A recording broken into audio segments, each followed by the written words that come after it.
Okay, here he comes. Hey, how are ya? Oh, good.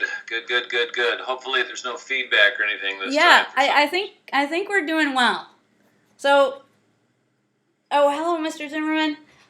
Hey, so I have you I have you on Facebook Live as well right now. There's a number of people that ask questions. They were listening with me to your Colorado Springs interview on Facebook, and so I took their questions. I'll probably have a couple questions as well. Thank you for taking this time to talk to us. And like I said, we're recording our podcast on Saturday, so we'll put as much of this information in there as we can. Now, what was that URL that you mentioned on the show? That other website that has more documentation than was even presented on the show? Oh, yeah, that's something I did with Carol Dow, who wrote a book, and Carol Dow's book.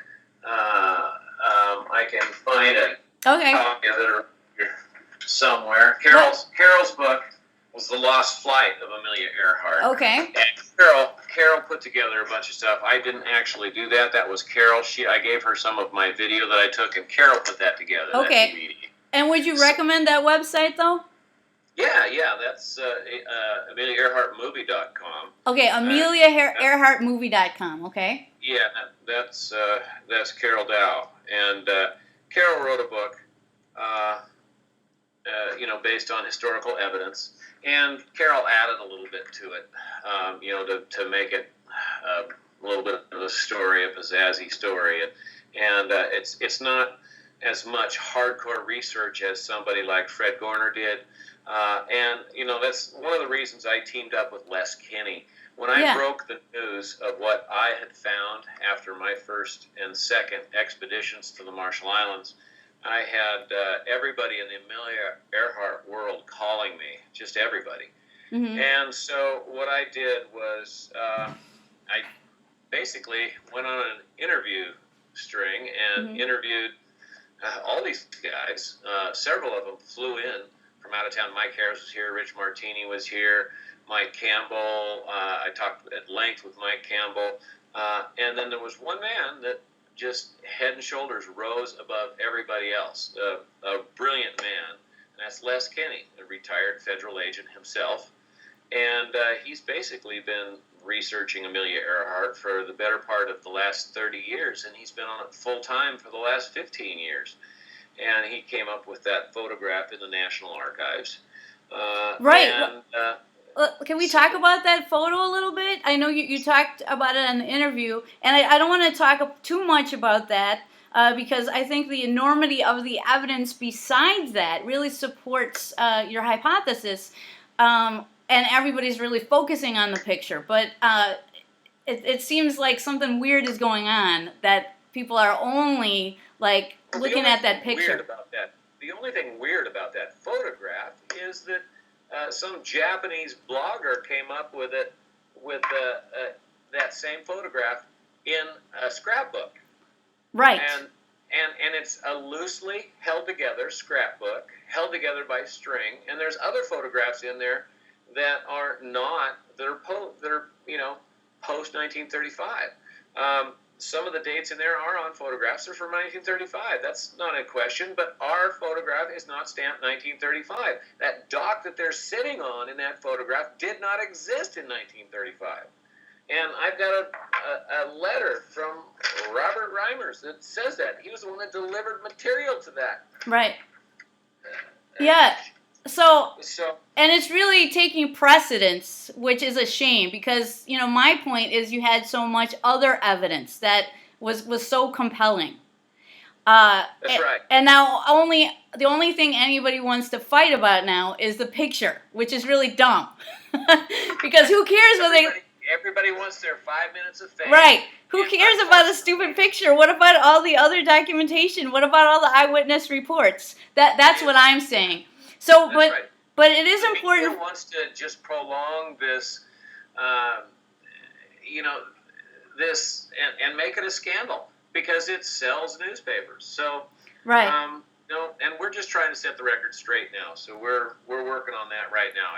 I was up until 3 this morning working on some things. Yeah. It was only 10 o'clock at night in the marshals at that time. So Right. it just is, it's been a long week. Absolutely. But the important thing is that, probably more people are talking about Amelia than ever right now. And so we got to keep that going, but get it running in a direction of accuracy. So, well, the woman was an amazing woman. Yeah. She had nerves of steel, and she started the women's movement, and we need to give her all the credit in the world that we can give her. Well, you got no argument from me. Well, she wasn't that great of a pilot. Okay, she did crash 11 airplanes, but she was able better to than walk I can away do. from them. Yeah. Was able to walk away from them, so she was good at crash landing them. Hey, Howard Hughes crashed a lot too. So and if she would have spent as much time learning how to navigate properly, use her radios, because she had the latest in radio technology at the time for radio navigation. If she would have spent as much time learning how to navigate properly as she spent promoting that flight, we wouldn't be having this conversation. So, one more thing about the photo then. So, Les does say that he did get it from the National Archives. And yes. so the position then is that, yes, it was in the National Archives, labeled in a certain way.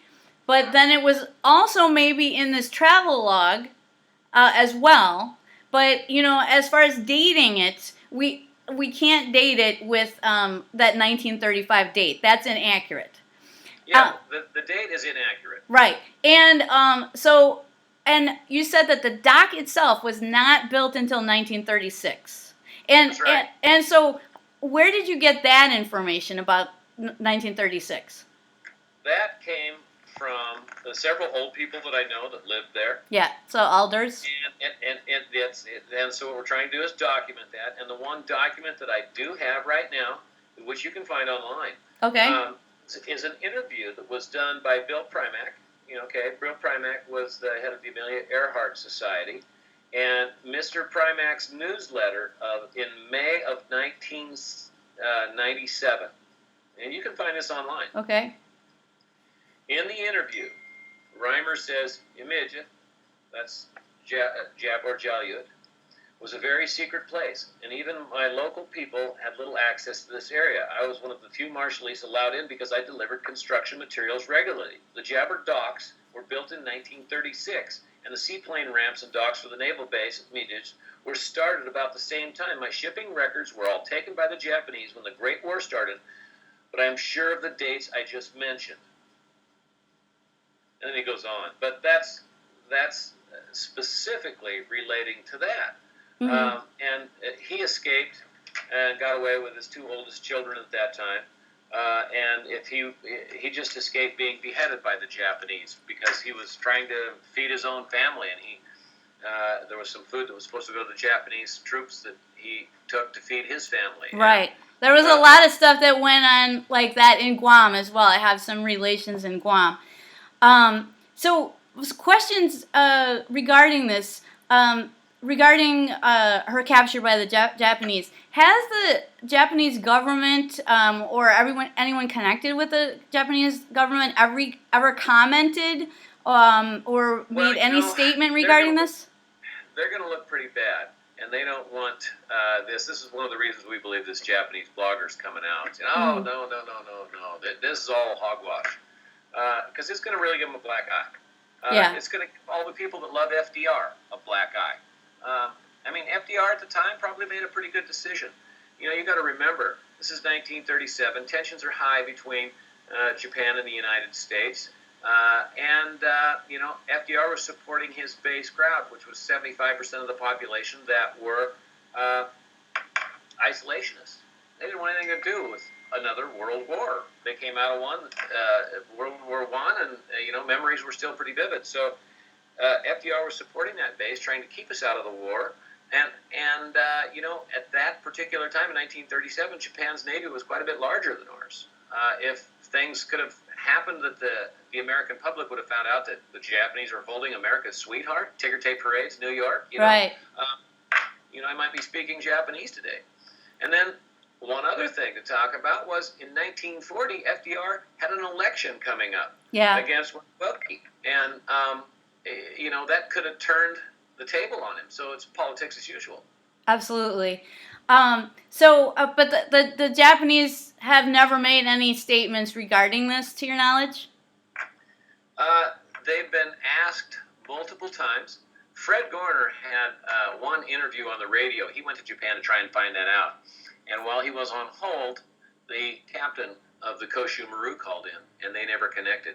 So many people have been so close for so many years. It's been amazing. And yet we haven't been able to get that smoking gun that we need, that piece of material that's got the serial number on it of her airplane that ended up in Saipan. You look at interviews by Robert Wallach, Thomas Devine, all these Marines that were firsthand witnesses to her in Saipan. Right. I mean, what this goes on and on. Yeah. What would be their motivation to lie? Really? I mean, because it kind of makes them look bad. I'll tell you exactly what the motivation to lie is. If you've ever followed Ric Gillespie... No, I'm saying the Marines. Why would the Marines lie? Oh, they wouldn't. They wouldn't at all. But if you want to take a look at the other people that are creating other stories that are going other ways to profit. I'm in this thing. I'm a school teacher. Okay, I don't have a lot of money to be throwing at this thing. Me too. I understand. And it's ridiculous to look at. The last time I counted, I was in at over $50,000, and I'm leaving again Wednesday to go back to Japan. Right, it's not cheap to fly out there. I got to be back by the time school starts. So, but some of the other things that are just really, upsetting are these people that are just obviously chasing down stories like her dying as a castaway in Nikamaroro. I mean, this is amazing that this man has been able to continually fabricate a story like that. I mean, it's and people continue to go after it. I mean, in the early 1950s, the Coast Guard built a RAN station on that island where Gillespie's looking. So there was dozens of Coast Guardmen that called Gardner Island home. They were often board and hiked all over every inch of that island. Okay, that island was searched by 3 U.S. open cockpit biplanes. And they flew from 50 feet to 500 feet over that island for 30 minutes. That island's only 400 yards long. And its widest point is 400 yards wide, I meant to say. Yeah, but very small in any case. Well, if they were there, they would have heard those noisy planes flying over and run out to the beach and say, "Hey, we're here, we're here." They never saw anything. So that's why that hypothesis is not viable, you think? Well, but he keeps coming up with the same story about once every 3 years. The same story. Oh, a bone he might have found, which ended up being a turtle bone, a freckle cream bottle, shoes. I've been on those islands down there, and there are piles of anything that floats up on the beach. Okay, and shoes and particles of clothing, and then he says they died of starvation. My God, there's coconuts, bananas, there's everything, and the fish. There was an old wreck that was in the lagoon there, and the fish you could catch by hand out of that lagoon. That's what the Coast Guardsmen used to do. And I don't know, that story, it's just amazing that man has got so much traction, and the media loves him like they do. But, he's put a really good team of people together, pays them all well to continue to come up and support his hypothesis. Well, let's talk a little bit about disinformation then, because, that to me is maybe part of what's going on here. I don't know. And I know that people think you're crazy if you ever say that the U.S. government lies to us.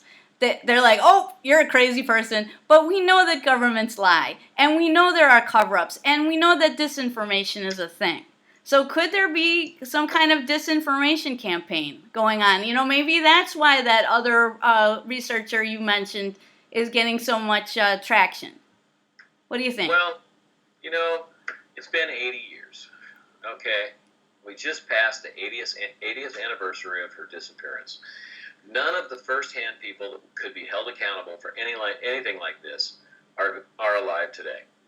So our whole point, and when you go for papers that are still being held top secret, you have to have a specific reason why. Mm-hmm. And if they were hidden by a presidential directive, then you need a specific reason to go in and go after those. And we have applied for less, and less is the one that has applied for many, I can't even tell you how many Freedom of Information Act requests. Right. And several of them have been denied, and they don't have to give you a reason why. Yeah. We have got files that are missing, lots of files that are missing on this specific case. And anyway, Les doesn't have his book together all the way yet, but he's going to be releasing his book, and I think it's going to be probably the most accurate book with a collection of historical data. Mike Campbell's got a great book out there, too, The Truth at Last. You've seen this book, probably. Oh, no, I haven't. Okay, gonna write that down. Yeah, The Truth Mike at Last. Campbell. Yep. Mike Campbell, The Truth at Last. Okay. He's actually got, there's one chapter in there about my work. Mike's a good man. He doesn't believe our photo is actually totally correct, because he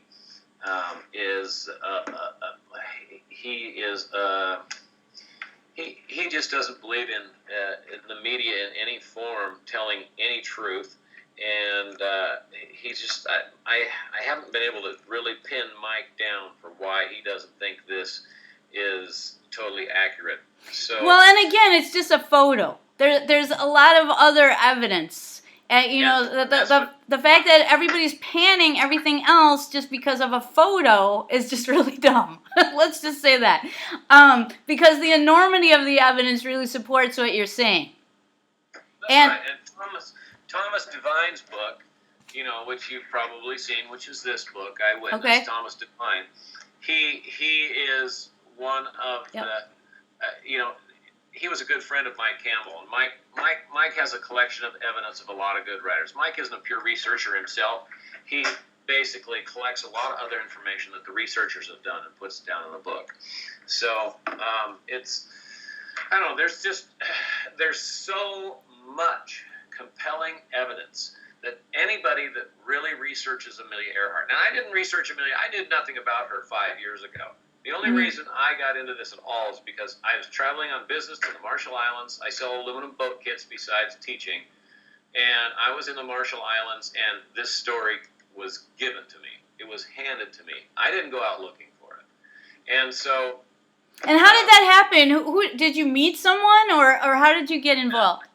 I have a man down there by the name of Ramsey Reimers. It happens to be Robert Reimer's youngest son. And he was, looking at my webpage and my aluminum boat kit webpage, aluminumboatkit.com, and he said, got a hold of me. We Skyped and had a couple phone calls. He says, I just want to fly you down here and see what it is we're doing. And so I flew down there, got to meet some really important people, fell in love with the country. The country is absolutely beautiful. And I ended up making several trips back. On about my third trip, I was sitting with Ramsey and Tony DeBroom, and there were some other dignitaries there from Parliament. And I just made the comment when we were talking about the war relics there. I made the comment, didn't Amelia Earhart disappear in this part of the world? And there was an old guy there that was sitting at the table with. He said, yeah, she landed on our island, and my uncle watched her for 2 days. And that's how it started for me. So I took down a video camera. The next time I was down there, I started recording conversations. One of the conversations was on that DVD that Carol has. It is a interview with the Reverend Lajuan. And as you remember from some of the books you read, it was Lajuan and Joro that were in a canoe. Then they saw Amelia Earhart come in and land. And I have Lajuan tell that story on my DVD. And so at that point, I was contacted by a few other people and eventually ended up having Gary Tarpinian at Morningstar Entertainment give me a call and said, listen, we'd like to make a movie out of this. And that's how we ended up Sunday night where we were. Wow. So, yeah, So we have the highest rating of any cable show on TV. I know, it's amazing. It's amazing. 2017. We also had it's one of the highest. The numbers aren't finally in yet on it, but it looks like it might be the highest rated show that the History Channel's ever done. And Yeah. now we're taking all this. Now we're taking all this heat because some Japanese blogger found a scrapbook with that same photograph, and claims it was 1935 when in fact it wasn't. Right, absolutely. So why do you think the Japanese killed her? Why don't you think they might keep her and use her as some kind of trophy and publicly say that they have her? The Tokyo newspaper printed an article that said, "We have Amelia Earhart." We have that newspaper clipping. We Really? have Amelia Earhart. 2 days later, they printed a retraction. Oh, we were wrong. Something else. So now, Amelia Earhart, she's in the Marshall Islands. In this photograph, some of the critics are saying, oh, she wasn't a prisoner. She's just sitting on the dock. She's not in handcuffs or anything like that. Well, at that point, right, they're picked up by the Japanese. She probably, and Fred, they probably still think that they're going home at that point. And where would they go? It's an island. That's right. They probably think that they're still going home at that point. Yeah. And even if they didn't, where are they going to go? Where are they going to go? That's right. So anyway, it's it's just kind of it's a crazy story. Anyway, yeah. I've got to get going, Allison. Yeah. I've got Thank you. all kinds of things happening here, but stay in touch. I can be on your radio show again sometime. Yeah. Well, we'll use what we have today, but thank you so much for talking with me. And anything else comes out, you have my number. Feel free to give me a call. Because we'd love to talk to you again. I know you wanted to talk more about the parts that were found, because you played a big role in that. And I know people have a lot more questions on Facebook Live here. I've led several expeditions down there. I'm going to be going back again. I'm taking Matthew Arnold Photography out of New York. I'm taking him back down there to the island this month. That's one of the things I'm going to do after I leave Tokyo next week. And then I'm going to be going Tinian, Guam, and a complete trip through the Marshall Islands. You'll have a lot more stuff to share, it sounds like. One more question. There's just so much information. Yeah, one more question for you.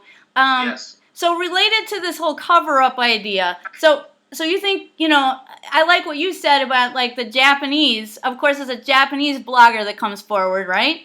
That, they maybe don't want to be associated with this story right now. It's a black eye for them, as you said. But, the U.S. government, as we said, probably doesn't want to be associated with this. But my point is if they were intercepting radio transmissions in 1937 and being able to decode secret messages from the Japanese and that lead up to the war and didn't do anything about Amelia, what else might they have known about ahead of time and didn't do anything about? And what I'm thinking of here is Pearl Harbor. Big question, isn't it? Right. So, some people have been telling me, well, why does the U.S. even care about Amelia and, not coming forward with this? And my point is, well, if you lied about that, what else might you have lied about regarding World War II? That's the government. Yes. So, any comments on that? I think you made them all. I know I should just stop talking and let you talk. No, it's all good. It's all good because this is I'm out there for one reason right now, and that is to try and clarify and bring as much information as I can, factual, about what happened to Amelia Earhart. And I'm not in it for the money, obviously, because this has done nothing but put me the other way. I'm not like some other guy that created this great story about her landing and dying as a castaway, which is quite humorous when you look at any evidence that he's got. You're actually dumping money into it. And where else can we find more on your work? I mean, what are some websites or anything where we can find some more information that you would recommend? The History Channel has several outtakes of the movie, which are fun to watch. We did quite a bit of diving. And that's a pretty fun video there. The books that we're basically doing a lot of things about our, Mike Campbell's book, The Truth at Last. And you can go to his webpage and find a lot of information. Okay. All you got to do is just go to The Truth at Last, or just Google The Truth at Last. Okay. And you'll have tons of information from Mike Campbell. Mike would probably love to come on the radio and talk to you. Okay. Great. Even though he's probably not going to say a lot of good things about this photograph. That's okay. We want all information. Yeah, he believed that, he's still right down the line, and he's very, very passionate about what he believes in. And he doesn't hold back any punches when it comes to talking about FDR. Okay. Like I said, the best book that's going to be coming out is going to be Les Kinney's book. Right. Is there any possibility of being able to talk to Les Kinney? I mean, any way to get in touch with him? Yeah, you could possibly talk to Les. I could probably get you in touch with him. I'm going to be leaving with him on Wednesday to go to Tokyo. Yeah, so if you could just, forward my number to him, and, any breaking news that you have, feel free to just put that right on my Facebook wall, and I will share it. Okay, you're on. Okay, Alice. Thank you so much. No problem. Have a great trip, a great safe trip. Okay. Thanks again. Bye-bye. Thank you. Bye-bye.